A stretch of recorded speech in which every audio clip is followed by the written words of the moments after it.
함께 신앙 고백하도록 하겠습니다. 나는 전능하신 아버지 하나님 천지의 창조주를 믿습니다. 나는 그의 유일하신 아들 우리 주 예수 그리스도를 믿습니다. 그는 성령으로 잉태되어 동정녀 마리아에게서 나시고 본디오 빌라도에게 고난을 받아 십자가에 못 박혀 죽으시고 장사된 지 사흘 만에 죽은 자 가운데서 다시 살아나셨으며 하늘에 오르시어 전능하신 아버지 하나님 우편에 앉아 계시다가 거기로부터 살아있는 자와 죽은 자를 심판하러 오십니다. 나는 성령을 믿으며 거룩한 공교회와 성도의 교제와 죄를 용서받는 것과 몸의 부활과 영생을 믿습니다. 아멘. 오늘 새벽에 선포되어질 하나님의 말씀은 에스겔 39장 1절부터 10절까지의 말씀입니다. 에스겔 39장 1절부터 10절까지의 말씀을 제가 읽어 드리도록 하겠습니다.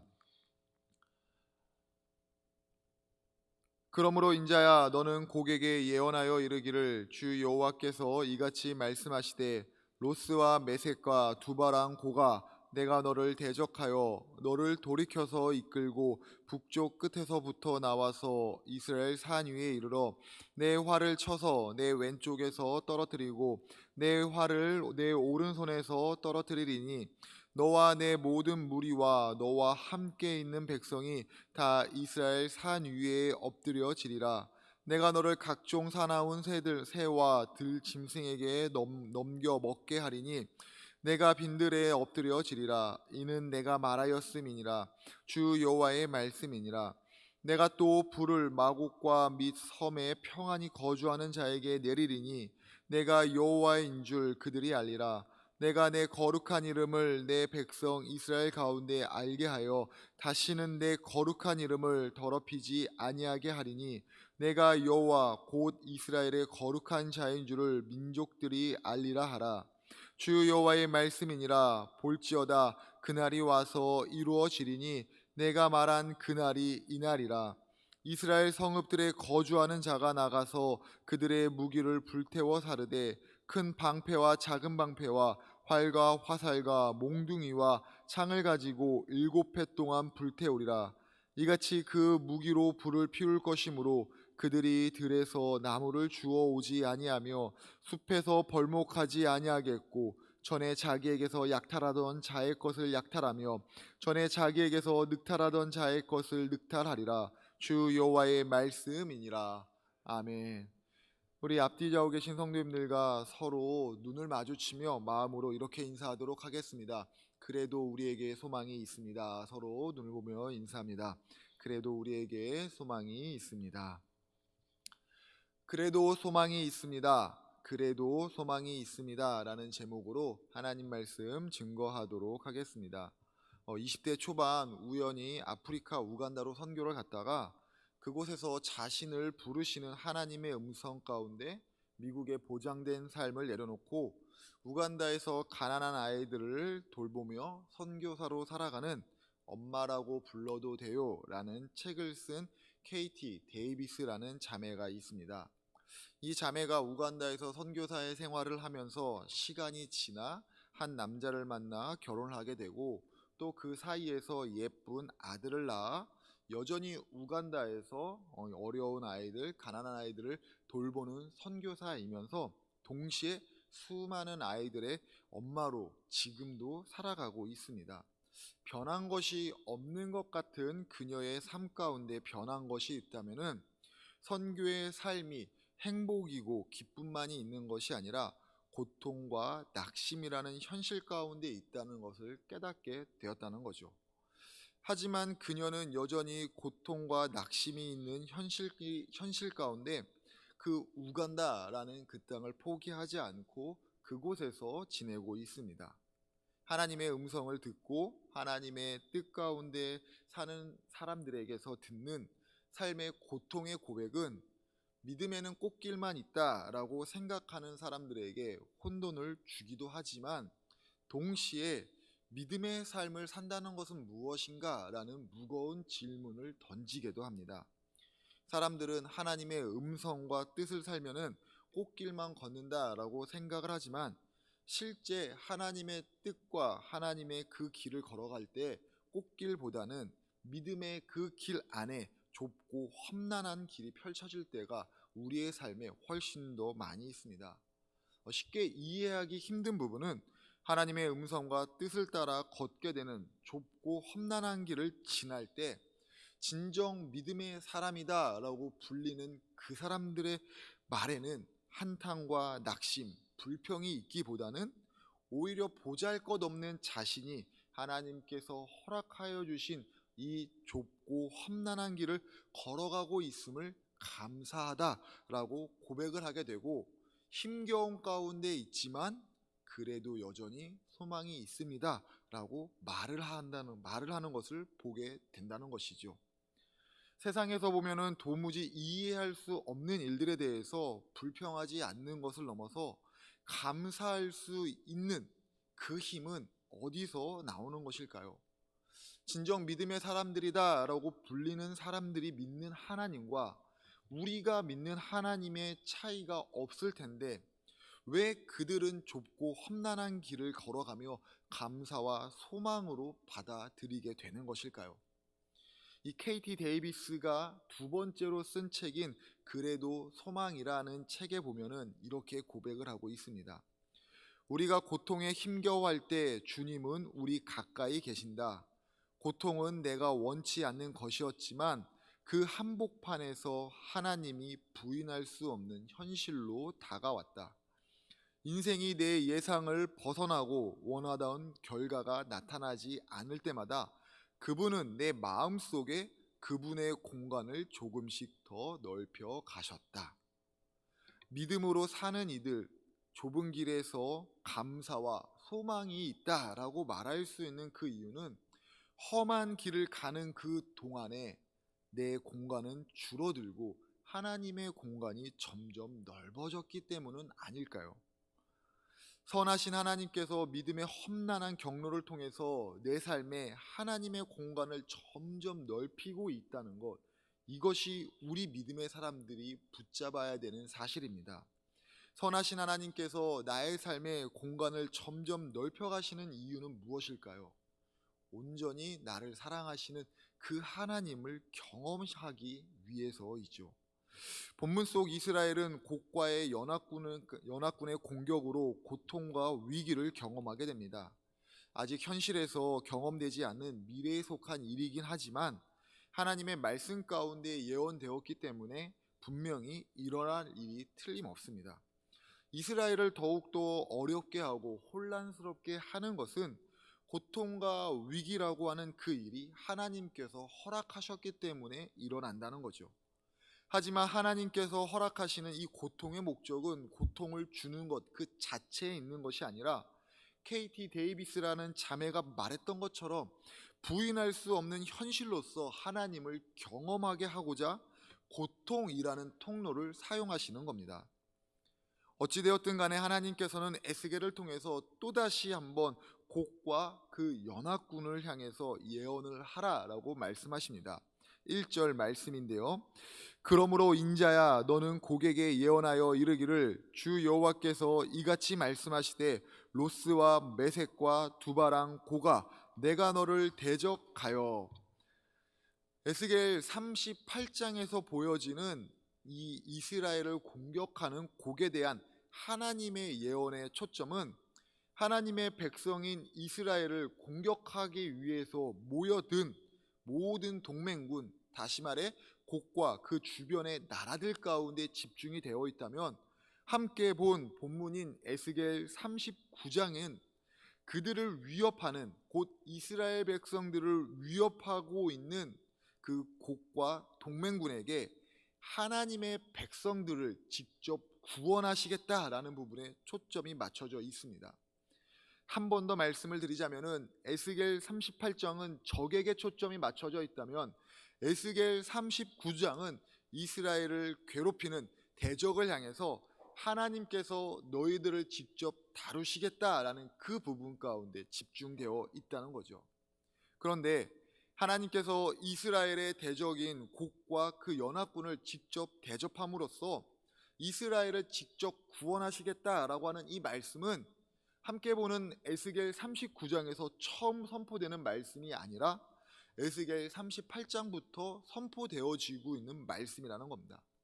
곧 에스겔 39장은 앞장의 내용과 전혀 다른 내용이 아니라 앞장의 내용을 조금 더 보충한, 조금 더 자세히 설명하는 부분으로 이어져 가고 있다는 거죠.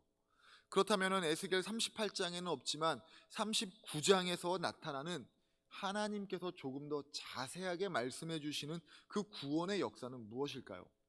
2절부터 5절의 말씀입니다. 너를 돌이켜서 이끌고 북쪽 끝에서부터 나와서 이스라엘 산 위에 이르러 내 활을 쳐서 내 왼손에서 떨어뜨리고 내 화살을 내 오른손에서 떨어뜨리리니 너와 내 모든 무리와 너와 함께 있는 백성이 다 이스라엘 산 위에 엎드려지리라. 내가 너를 각종 사나운 새와 들짐승에게 넘겨 먹게 하리니 내가 빈들에서 엎드려지리라. 이는 내가 말하였음이라 주 여호와의 말씀이니라. 아멘. 하나님께서 곡이 이스라엘을 치러 올 때에 그 산 위에서 넘어지게 하신다라고 말씀을 하시죠. 그것을 보고 계시고 이스라엘이 넘어지는 것을 보는 것이 아니라 곡의 무기를 직접 치셔서 그들이 가지고 있는 화살을 떨어뜨려 실제 이스라엘을 향해서 단 한 번의 공격도 할 수 없도록 하나님께서 다루시겠다라는 것을 보여주시고 있습니다. 이어서 하나님께서는 곡과 그 연합군이 이스라엘의 그 산에서 죽음을 맞이하게 하시고 그들의 시신이 산에 있는 새들과 들짐승들에게 먹임을 당하게 하심으로 이스라엘을 구원하신다라고 말씀을 하십니다. 생각해 보면요, 하나님께서 그의 백성을 구원하시는 방법은 그의 백성을 대적하는 그 모습은 그리 예쁜 모습이 아닙니다. 오히려 피비린내가 진동하고 비명소리가 들리고 여기저기서 묻히지 못한 시체들이 널려져 있는 잔인한 영화 속의 한 장면이 연상됩니다. 그런데 38장에는 없지만 39장에서 보여지는 하나님의 일들, 그 차이는 무엇이냐? 이러한 과정들을 통해서 하나님께서 직접적으로 이스라엘 백성들을 구원하신다라는 것을 보여주시고 있는 겁니다. 하나님께서 하나님의 백성을 직접 챙기시겠다라는 것을 보여주시고 있는 거죠. 사람들은 환경의 변화에 굉장히 민감하게 반응을 합니다. 특별히 보이는 것들의 변화가 있을 때 더욱더 민감하게 반응을 합니다. 사람들이 보이는 상황 가운데 민감하게 반응할 수 있는 것은 다름 아닌 보이는 것이 믿을 수 있기 때문이다라고 생각하기 때문입니다. 그럼 사람의 눈에 보이는 것, 내가 보는 것은 다 믿을 수 있는 것이 정말 사실입니까? 정말 내가 보는 것은 정확한 사실과 일치하고 있습니까? 내가 본 것이 어떠한 사실과 부합되는, 어떠한 사실과 전혀 반대가 되는 그런 가능성은 전혀 없는 일이 맞습니까? 이렇게 질문을 받게 되면 사람은 자기가 본 것에 대해서 한 번쯤은 의심을 하게 됩니다. 그리고 끝까지 내가 본 것이 전부 다 맞습니다, 내가 본 것이 전부 진실입니다 라고 고집할 수 있는 사람도 그렇게 많지는 않습니다. 왜 그럴까요? 이는 사람이 실수할 수 있는 존재라는 그 사실을 인정하기 때문입니다. 내가 본 것도 나는 실수할 수 있기 때문에 그것이 100% 진실이 아닐 수도 있다라는 그 의식적인 겸손이 바탕되어 있기 때문에 자기가 본 것에 대해서도 확실하다라고 말할 수 없게 되는 거죠. 하나님을 온전히 바라보고 믿음을 가지기 위해서 우리에게 필요한 것이 무엇이냐? 바로 이 의지적인 겸손입니다. 쉽게 말해 상황과 환경을 보면서 하나님을 판단하는 것이 아니라 상황과 환경을 뛰어넘어 역사하시는 하나님을 믿을 수 있도록 내가 보는 게 옳은 것이 아니라 하나님께서 행하시는 것이 옳다라는 그 사실을 믿음으로 붙잡을 수 있도록 나는 실수는 하지만 하나님은 실수가 없다라는 그 사실을 기억하고 상황과 환경이 아무리 불리하고 상황과 환경이 아무리 예쁘지 않고 상황과 환경이 내 뜻대로 되지 않더라도 하나님은 실수하지 않고 나를 구원하신다는 그 변함없는 약속을 붙잡을 때 우리는 하나님의 약속 안에서 평안함을 누리게 됩니다. 오늘 우리의 삶 가운데 하나님을 바라보는 이 의지적인 겸손함으로 상황과 환경이 예쁘지 않더라도, 상황과 환경이 내가 바라는 상황이 아닐지라도 직접 나를 붙드시고 직접 나를 이끄시는 그 하나님을 만나는 우리 한 분 한 분이 되시길 주님의 이름으로 부탁을 드립니다. 하나님께서 직접 이스라엘의 대적을 상대하는 모습은 앞에서 살핀 것처럼 끔찍하고 잔인합니다. 그럼 왜 하나님께서는 이렇게 끔찍하고 잔인한 방법으로 그들을 구원하시고 있는 걸까요?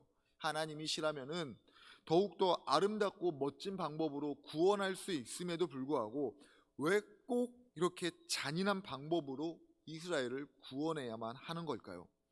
이와 같은 일을 통해서 하나님께서 말씀하시고 싶으신 것이 있다면 과연 무엇일까요? 7절 말씀입니다. 내가 내 거룩한 이름을 내 백성 이스라엘 가운데 알게 하여 다시는 내 거룩한 이름을 더럽히지 아니하게 하리니 내가 여호와 곧 이스라엘의 거룩한 자인 줄 민족들이 알리라 하라. 사람의 이성을 뛰어넘은 하나님의 구원의 역사를 통해서 하나님께서 깨닫게 원하시는 것은 하나님은 거룩하신 하나님이시다라는 겁니다. 곧 죄로 상징되는 이방인들을 무자비하고 비참하게 처리하심으로써 죄와 어울릴 수 없는 거룩한 자신의 속성을 드러내는 동시에 죄를 범하는 것에서 하나님의 의에 따라서 심판하실 수 있는 전능하신 하나님이심을 사람들이 깨닫기를 원하는 겁니다. 그리고 이렇게 회복된 하나님의 그 거룩한 이름은 다시는 더럽혀질 수 없다라는 것을 보여주시고 있는 거죠. 결국 하나님께서는 하나님의 백성인 이스라엘을 공격하는 곡과 그 연합군에 대해서 하나님께서 직접 끔찍하게 다루심으로써 세상에 하나님의 그 지키심 가운데 하나님과 대적해서 당할 자가 없다라는 그 사실을 보여주는 동시에 하나님은 하나님을 믿는 자들을 끝까지 책임지신다는 것을 보여주시고 있는 겁니다. 무엇보다 중요한 것은 전능하시고 거룩하신 하나님께서 그 사랑하시는 백성 나를 결코 잊지 않으신다는 겁니다. 거룩하시고 전능하신 하나님께서 사랑하시는 그 백성을 결코 잃어버리지 않는다는 그 사실이 지금 우리에게 큰 위로가 되기를 바랍니다. 본문을 볼 때 한 가지 묵상되는 것이 있습니다. 에스겔 1장부터 39장까지 흘러올 때, 아니 구약 성경 전체를 살펴볼 때에 하나님의 어떠한 일이 있을 것이다 라고 말할 때 이스라엘 백성들은 늘 고통 앞에서 했던 것이 있습니다. 그건 다름 아닌 불평과 원망입니다.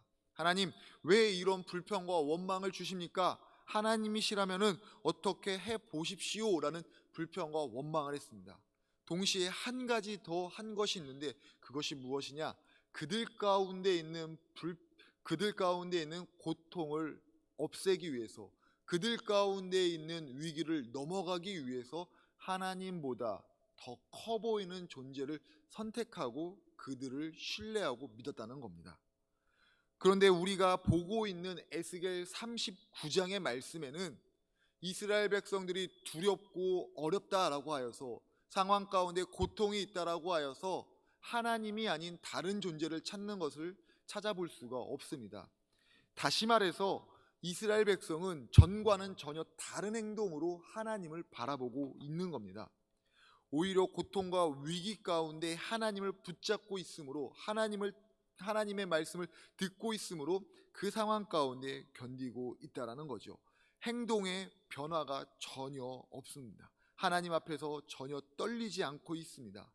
아무것도 하지 않고 두려움 때문에 꼼짝하지 못하고 붙잡혀 있다는 것이 아니라 하나님만을 바라보고 있다는 겁니다. 하나님의 그 말씀을 듣고 하나님을 신뢰함으로 하나님께서 자신들의 삶을 이루어 가신다는 것을 비로소 믿기 시작한 것이죠. 고통의 위기 앞에서 하나님이 아닌 이방을 찾았던 이스라엘 백성들이 하나님을 찾고 하나님을 의지하는 모습으로 변화된 것처럼 우리 역시도 하나님만 찾고 하나님만 의지하는 모습을 갖추어야 됩니다. 지금 우리의 앞날에 대해서, 불편함에 대해서, 그리고 불안함에 대해서 너무 많은 사람들과 너무 많은 기관들에서 하나같이 똑같이 이야기합니다. 단 한 곳도 고통과 위기를 넘어서 불안함을 떨쳐버리고 새롭게 시작될 수 있는 기회가 있습니다라고 말하지는 않는 것 같습니다. 심지어 어떤 이들은 하나님을 믿는 그 믿음조차도 필요가 없습니다라고 말하는 믿음 무용론을 내세워서 우리의 믿음을 더욱더 흔들리게 하고 우리의 현실 가운데 있는 고통을 더욱더 아프게 느끼게 합니다. 지금 우리의 눈으로 보고 있는 것들만, 지금 우리의 눈으로만 판단을 한다면은 세상에서 하는 말들이 틀리지 않은 사실입니다. 정말 소망이 있을까? 이 위기를 벗어날 수 있을까? 믿음을 지킨다는 것이 과연 무슨 소용이 있을까라는 생각을 충분히 할 수도 있습니다. 하지만 이런 상황에서 우리에게 더욱더 요구되는 것은 세상의 말 가운데 내 관심을 두는 것이 아니라 하나님을 그 믿는 그 믿음으로 요동하지 않는 겁니다. 역사를 이루어 가시는 하나님에 대한 분명한 신뢰를 우리는 더욱더 가져야 됩니다. 그럼 지금 우리가 살고 있는 고통과 위기가 넘쳐나는 이 시대 가운데 믿음을 붙잡는다는 것, 하나님 앞에 신뢰를 한다는 것은 무엇일까요? 우리가 붙들어야 하는 그 믿음이라는 말과 동의어가 있다면 무슨 말일까요? 바로 인내입니다. 단순히 참고 견디는 것을 넘어서 하나님 자신의 역사를 자신의 방법대로 내 삶을 통해서 우리의 환경을 통해서 이루어 가시는 그 하나님을 바라볼 때 끊임없이 오는 세상의 유혹과 시련 앞에 흔들릴지 몰라도 믿음의 자리를 떠나지 않게 됩니다. 이런 믿음의 인내가 지금 우리에게 필요합니다. 믿음으로 인내할 때 하나님께서는 우리의 삶에 조금도 부족함이 없게 하십니다. 다시 한번 지금 우리의 삶을 한번 생각해 보십시오. 우리는 지금 하나님의 말씀에 귀를 기울이면서 불안과 염려 앞에서 믿음으로 인내를 하고 있습니까? 아니면 세상에서 말하는 것 가운데 우리의 마음이 빼앗겨 하나님의 역사를 이루어 가시는 것에 대해서 불안해하고 있습니까? 우리를 둘러싸고 있는 고통과 위기의 그 대적과도 같은 상황을 그 누구도 이겨낼 수 없다고, 내 삶에 있는 경제적인 어려움, 노년 가운데 있는 질병, 자녀들에게 생기는 안타까운 일들, 그리고 나라를 온통 뒤엎고 있는 불안함 등에 여전히 되지도 않는 나의 힘으로만 어떻게 해보려고 하면서 소망이 없다라고 하고 있지는 않습니까? 성공한 사람들의 10명 중에 8명은 자기 주변에 부정적인 말을 하는 사람과 가까이 하지 않는다라고 합니다. 왜 그럴까요? 부정적인 그 영향 가운데 자신의 신념이 흔들리는 것을 볼 수 없기 때문입니다. 하나님의 말씀을 들으며 인내할 때 바로 이것이 필요합니다. 지금 우리에게 필요한 것, 하나님을 향한 믿음, 세상을 향해서 마음을 빼앗기지 않는 하나님을 신뢰하는 인내입니다. 오늘도 하나님을 붙잡는 그 믿음 가운데 인내하시며 하나님께서 이루어 가시는 역사 가운데 쓰임받는 우리 한 분 한 분 되시길 주님의 이름으로 축복합니다.